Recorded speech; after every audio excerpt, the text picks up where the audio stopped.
Officer Miller?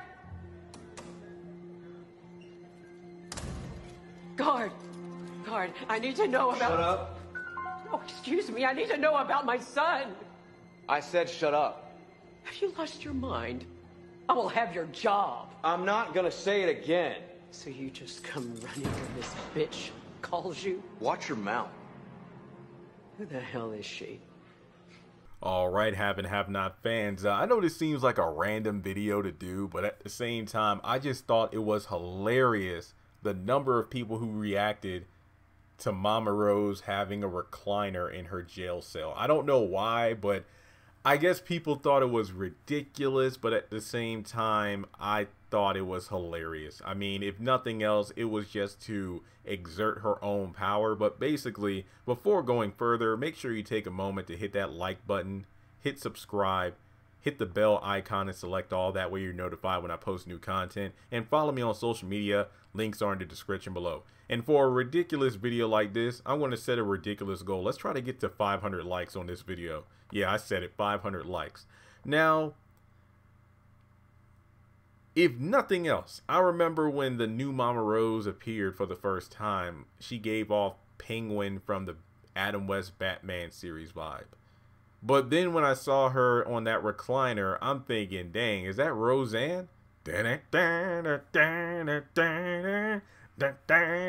Look, I remember the first time I found out about Great Taste on the All Def YouTube channel, and I remember binging like all these random episodes. And I know there was one, I think it was like who was the best TV mom or sitcom mom, and Roseanne was up on there as a choice. And then Tony Baker, the comedian, he was like, man, Roseanne is ridiculous. Like, I couldn't even make it past that theme song. They going around the table like that saxophone, like I'm sorry for that random segue, but that's what I thought about.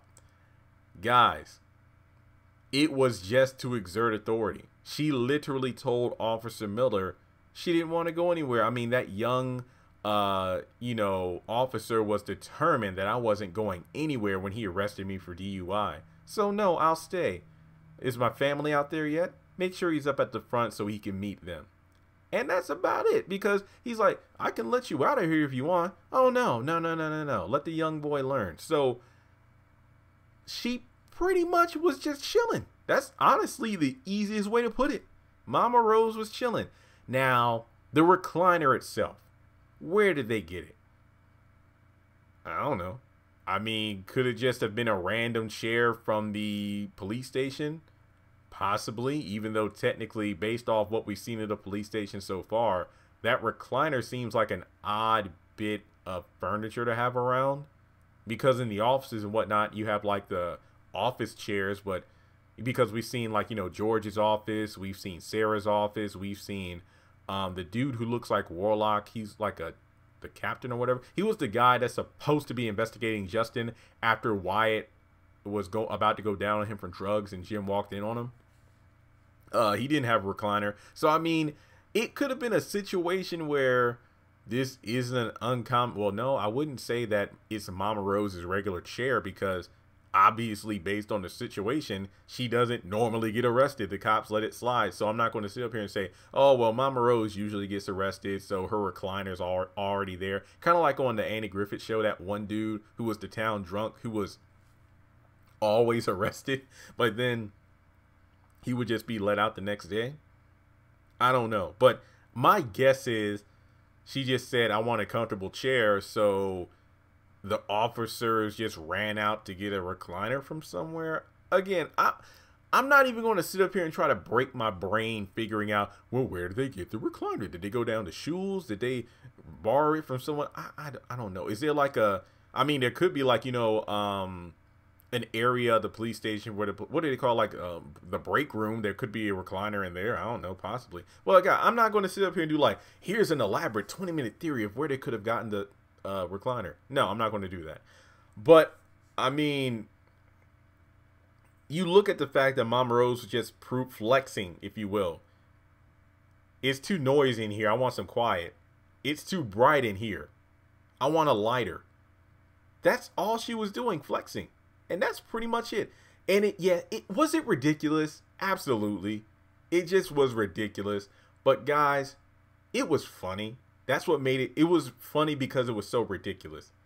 And to be honest here, guys, is this really the most ridiculous are the officers not waiting for the medic to come in to check Wyatt properly and get a stretcher instead of just taking his body out of there by basically dangling. What do they call those at luau's? Oh, what? Yeah, luau's. You know, in Hawaii and whatnot, or luau's in general, where they have the pig, you know, tied up by its feet, you know, upside down, and is being brought to the barbecue or whatever. That's literally what they did with Wyatt. Like, they took his limbs and would like carelessly flailing, taking his body out of the jail cell. Because somebody pointed out, like, Jeremy, if you go back and look closely, like that male officer, it almost looked like he was grabbing Wyatt where he cut himself and taking him out. And I'm like, huh, that was more unbelievably ridiculous than Mama Rose in the recliner, if you ask me. So, guys, that's honestly all I have to say about this damn chair. It was hilariously ridiculous. That's all I got to say about it. But let me know your thoughts. Do you think this was just way too out there, made no sense, and it made you hate the scene? No, this was honestly my favorite scene of the episode. But with that being said, thanks so much for tuning in, guys. The Mama Rose and Catherine dynamic, I'm here for that. I know it's probably not going to last too long because we know with Benny and them out there, Mama Rose might get out of jail in the next episode. But either way, we'll just have to wait and see what happens. But thanks so much for tuning in. And if you'd like to donate to the channel, feel free to do so on PayPal, Cash App, or join Patreon for as little as $1 a month. Thanks so much for tuning in, and I'll talk to you soon.